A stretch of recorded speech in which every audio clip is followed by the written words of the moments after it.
네, 오늘은 기도하는 자의 응답이라는 제목으로 같이 은혜 나누기 원합니다. 어제도 같은 제목으로 은혜를 나눴는데 특별히 한나가 참 문제 앞에서 하나님 앞에 무릎 꿇고 기도하기 시작하였습니다. 오늘 말씀에 보시면 16절에 그 한나가 자신의 심정을 그 엘리 제사장에게 말하는 장면에서 이렇게 고백하죠. 나의 원통함과 격분됨이 많기 때문에 내가 입술도 못 대고 술을 마신 것이 아니라 하나님 앞에 그저 말도 못하고 이렇게 답답해서 기도하러 나와 있는 것이지 내가 결코 술을 마신 게 아니다 라는 얘기를 합니다. 근데 오늘도 살아가던 대부분의 많은 사람들이 원통함과 격분됨을 가지고 살아갑니다. 누군가가 밉고 누군가가 불편하고 또 어떤 일이 어렵고 힘겹고 한데 참 이런 나라의 갈등 그리고 또한 개인의 갈등 교회 안에서의 갈등들의 상황들을 보면서 그 해결점이 그 사람과 그 사람이 친해지거나 아니면 그 갈등들의 문제의 소지가 없게끔 잘 지내는 것이 정말 정답일까라고 하는 거예요. 인생에 참 여러 가지 허들들이 있습니다. 참 자기 자신이 꼭 잘 걸려 넘어지는 부분이 있고요. 누군가는 또 그렇게 이렇게 좀 가시처럼 나도 모르게 누군가를 잘 찌르는 경우가 있습니다. 그런데 그것들이 이게 내가 늘 말을 조심하고 그 사람은 늘 상처를 조심하고 그렇게 평생을 살아올 수 없는 게 언젠가는 한 번씩 그것들이 또한 우리의 넘어짐이 되기도 하고 상처가 되기도 하는데 그런 문제에 있어서 결국 상황이나 환경이 늘 좋을 경우가 평생 있는 것도 아니고 그렇게 누군가가 내게 늘 좋은 말만 해줄 수 있는 것도 아니고 그렇다면 그 격분됨과 노함을 그리고 이 분노를 원통함을 이길 수 있는 방법은 그렇게 아무도 나에게 안 좋은 말 해주면 안 돼. 아무도 나에게 안 좋은 상황이 생기지 못하게 해야 돼. 이게 아니라 하나님께서 그의 마음을 어루만져 주시고 하나님께서 그의 삶에 역사하여 주시고 기도함 가운데 응답하여 주시면 답이 된다는 사실을 오늘 본문을 통하여 다시금 보게 됩니다. 그러니 문제는 내게 있는 여러 가지 문제와 어려움들, 상황 가운데 있는 문제와 어려움들, 교회와 공동체 가운데 있는 어려움들을 자꾸만 그 안에서 인간적인 생각과 방법으로 어떻게 해결해 볼까? 그래서 어색해진 사람들, 어색해진 상황들, 그리고 생긴 문제들을 가지고 어떻게 해결할까? 보다 더 중요한 건 하나님 앞에 나와 기도하고 하나님이 정답임을 보여주는 거죠. 그래서 이 나라에 지금 이 나라가 둘로 갈라져 있는 문제에 대해서도 그리고 그 중간에서 그걸 바라보는 사람들의 일에서도 우리가 답을 찾는 건 그래 누군가의 손을 들어주고 누군가의 편을 들어주는 게 아니라 다 같이 하나님을 바라볼 수 있도록 기도하는 것. 근데 오늘 제가 이 말씀을 준비하면서 우리나라만 그런가라고 생각했는데 전 세계가 정말 우리나라와 같이 양극화되는 상황으로 정말 철저하게 나아가고 있습니다. 그래서 그 나라와 나라가 갈등하고 싸우는 것이 이렇게 심각할 때가 있었나 할 정도로 그 우리가 아는 예전에 미국이라는 곳은 정말 전 세계를 믿음으로 수호하고 이러던 나라가 이제 우리나라 먼저 살아야겠다라고 말하며 이렇게 나아가는 장면들 뿐만 아니라 전 세계가 자신의 나라와 그런 일들에 대해서 더 이기적이고 그러면서도 그 속으로는 훨씬 더 골마 터지는 문제들을 보면서 다시금 느끼는 건 그래 문제는 고름을 짜주거나 아니면 그 골마 터지는 문제의 해답을 찾아 나서는 것이 아니라 하나님을 찾아 나서는 것.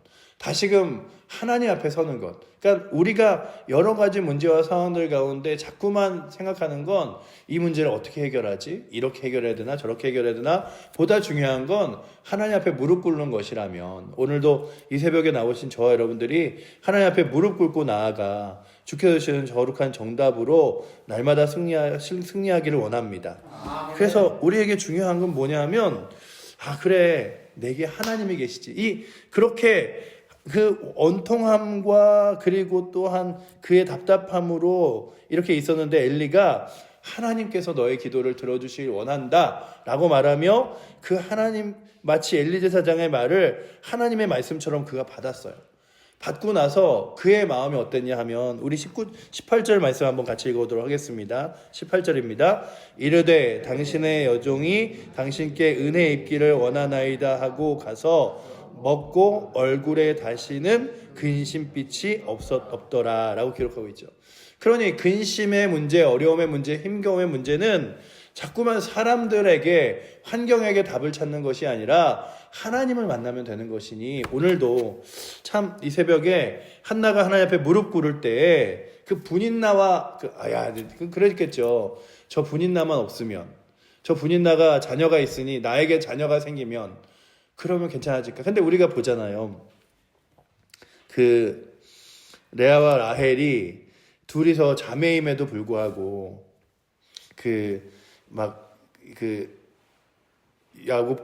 야곱의 그 중간에서 두 아내와 여종들이 자녀 낳기를 경쟁적으로 하는데 그것으로 인하여 해결되지 않았어요. 심지어는 그의 자녀 요셉을 사랑한 그 요셉 때문에 그 형제들이 그를 더 미워하기도 하고 한 문제와 갈등들을 우리가 성경에서 보면서 느끼는 건 결국 그 문제를 해결할 수 있는 답이 하나님 앞에 무릎 꿇는 것이라면, 오늘도 이 여인이 하나님 앞에 무릎 꿇음으로써 역사하셨는데, 하나님 앞에 무릎 꿇을 때 주시는 놀라운 역사가 뭐냐 하면, 마음이 괴로워서 하나님 앞에 통곡하는 자에게 그의 기도를 들으시고 역사하신 하나님께서 이게 그의 인생의 어느 정도 시간의 흐름의 역사라면, 10절에서는 한나가 마음이 괴로워서 이렇게 기도하고 통곡하며 라고 기록하고 있죠.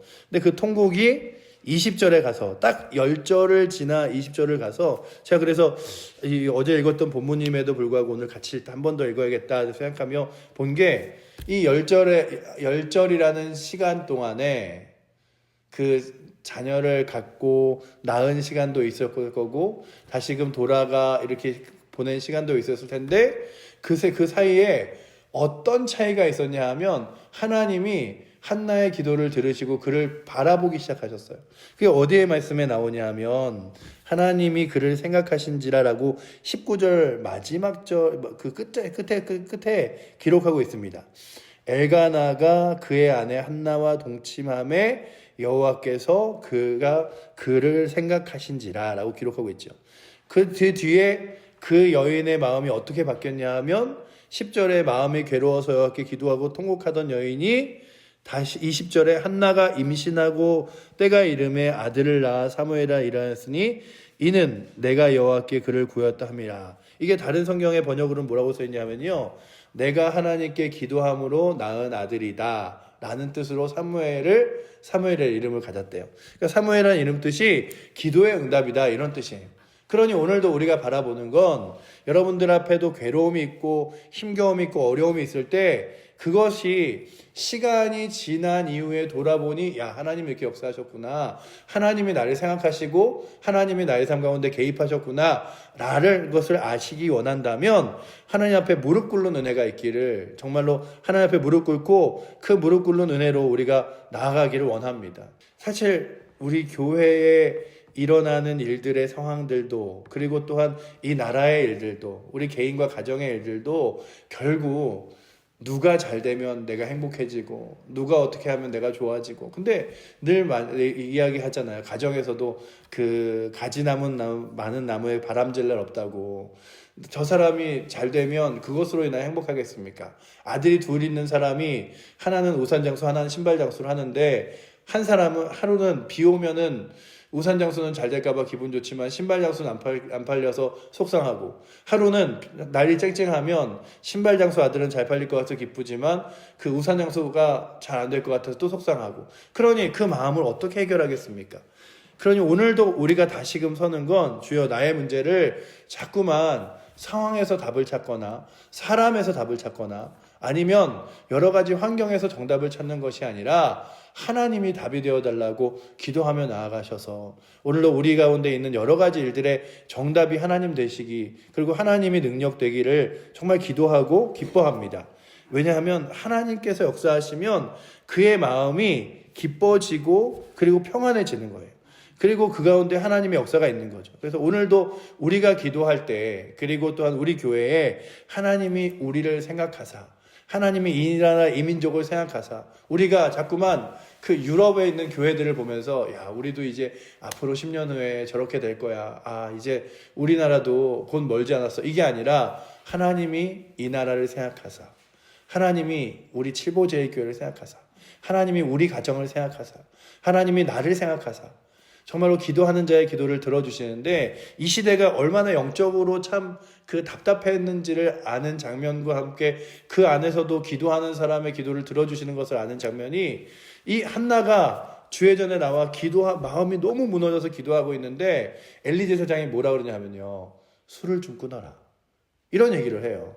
그래서 보시면 엘리 제사장이 뭐라고 하냐면 그녀가 너무 답답해서 소리도 못 내고 입술만 이렇게 하고 있으니까 14절 말씀에 보시면 엘리가 그에게 이르되 내가 언제까지 취하여 있겠느냐 포도주를 끊으라 하니 라고 기록하죠.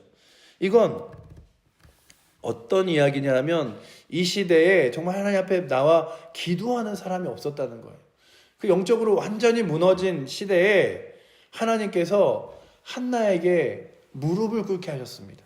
그리고 그의 무릎이 결국에는 응답이 되어 사무엘이 일어서는 장면으로 하나님께서 보여주시죠. 그렇다면 오늘도 우리 가운데 정말 영적으로 무너진 시대를 살아가는 이때에 다시 한번 우리 앞에 문제가 생기거나 어려움이 생기거나 기도의 제목이 있으시다면 그것이 그저 내가 갖고 있는 여러 가지 문제들 뿐만 아니라 기도하라고 그 무릎으로 하나님이 이 나라와 이 민족과 교회와 일들을 해결할 겸이 있다고 말씀으로 하시는 약속인 줄 믿고 다시금 기도의 자리에 함께 서기를 원합니다.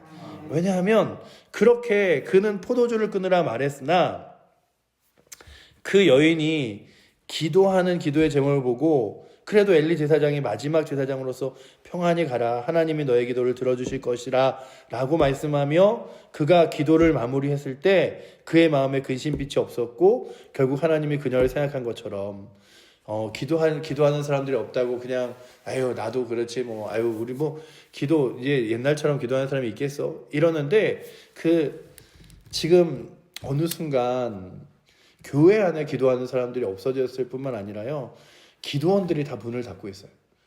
예전에 막 지금 정말 저도 뭐 삼각산 기도원, 오살리 기도원 뭐 그 집 주변에 있었던 기도원들 가면 저는 어릴 때 깜짝 놀란 것 중에 하나가 기도원에 가면 다 이렇게 그 집회실에서만 기도하는 줄 알았는데 아주 어릴 때 그 어머니나 아버지를 따라가면 깜짝 놀랐던 게 그 숲을 속에 아무도 없는데 막 다들 이렇게 막 소리 내고 왜 저긴 무섭게 왜 저희 가서도 기도해 그랬는데 막 그런 거 있잖아요.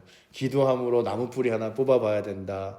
기도함으로 정말 하나님 앞에 정말 승부해 봐야 된다. 그래서 누군가는 어느 산의 삼각산 기도원에 그 바위 밑은 내 기도하는 자리야. 뭐 이런 게 있었는데 지금은 아무도 기도원에 오지 않아요. 뭐 연휴가 길다. 뭐 이제 5월 달에 휴가가 많다. 이러면 예전에는 그래 긴 이 시간 동안에 하나님 앞에 한번 내 문제 놓고서는 승부해 볼까? 이런 사람이 많았는데 지금은 그냥 어디 놀러 갈까? 뭐 할까? 아이고 그런 거죠. 그러니 오늘도 우리 하나님께서 찾으시는 것은 기도하는 사람이라면 그 기도하는 사람의 기도를 오늘 20절이 보여주는 건 결국 응답하신다. 사무엘이라는 뜻이 기도의 응답이라는 뜻이라면 오늘도 이 새벽에 나오신 여러분들과 제가 다시 한번 기도의 무릎이 되어 이 기도의 무릎으로 하나님의 응답을 확신하며 나아갈 수 있는 자리가 또한 우리 칠보제일교회가 그렇게 기도의 무릎으로 주 앞에 나아갈 수 있는 귀한 자리가 하세요. 정말 주 앞에 나아가기를 원하고 축복합니다. 기도하겠습니다. 사랑의 하나님 감사합니다. 엘리 제사장이 한나가 기도할 때 그의 기도에 함께 정말 기도해 준 것이 아니라 그에게 술 취하지 말라 말하며 그 시대가 술 취한 시대이고 하나님과 멀어진 시대임을 보여주는 이 시대상 가운데 결국 한나는 하나님 앞에 무릎 꿇었고 그렇게 자신의 힘겨움과 아픔을 주 앞에 내어놓았을 때 하나님께서 그의 심령에 평안함을 주시며 그를 생각하사 응답하신 것을 바라봅니다. 아버지 하나님 시대를 바라보지 않게 하시고 말씀을 바라보게 하시며 아버지 하나님 사람들의 삶을 아버지 하나님 따라 걸어가는 것이 아니라 주의 말씀을 따라 기도함으로 나아가는 죄를 되게 하여 주시옵소서. 오늘도 다시금 이 새벽에 나왔습니다. 우리 교회가, 이 나라가, 그리고 이 세계가 다시금 기도함으로 살아계신 하나님을 찾으며 만나 아버지 하나님 영적으로 깨어나며 회복될 수 있도록 주님 붙들어 주시옵소서. 아버지 하나님 가장 또 어려운 터널을 이 나라가 겪고 있습니다. 지나고 있습니다. 주여 이 나라의 어려운 터널을 그저 정치와 또한 아버지 하나님 법에 맡기는 것이 아니라 하나님의 손에 이끌림 받을 수 있도록 주여 이 나라의 민족을 위하여 기도할 수 있는 저희들 되게 하여 주시옵소서. 오늘도 저희들을 사랑하시는, 그리고 기도에 응답하시는, 기도할 때에 평안 주시는 살아계신 예수 그리스도 이름으로 기도드립니다. 아멘. 하늘에 계신 우리 아버지여, 이름이 거룩히 여김을 받으시오며 나라의 마옵시며 뜻이 하늘에서 이룬 것 같이 땅에서도 이루어지이다. 오늘날 우리에게 일용할 양식을 주옵시고 우리가 우리에게 죄 지은 자를 사하여 준 것 같이 우리 죄를 사하여 주옵시고 우리를 시험에 들게 하지 마옵시고 다만 악에서 구하옵소서. 대개 나라와 권세와 영광이 아버지께 영원히 있사옵나이다. 아멘. 이 시간 기도할 때 오늘도 여러 가지 기도의 제목 가지고 또한 여러 가지 내 앞에 있는 문제가 그 사람 때문, 그 상황 때문, 그 어려움 때문이 아니라 하나님 앞에 무릎 꿇는 것이 답임을 믿으며 오늘도 주여 한번 외친 후에 기도하심으로 나아가는 귀한 시간 되시기 원합니다. 주여! 아버지 하나님 채우시고 인도하사 주님 오늘도 저희들에게 아버지 하나님 기도의 답을 주셔서 기도함으로 우리 앞에 있는 여러 가지 문제들을 내어놓고 구할 수 있도록 주님 채우시고 인도하여 주시옵소서. 아버지 오늘도 기도의 답을 찾아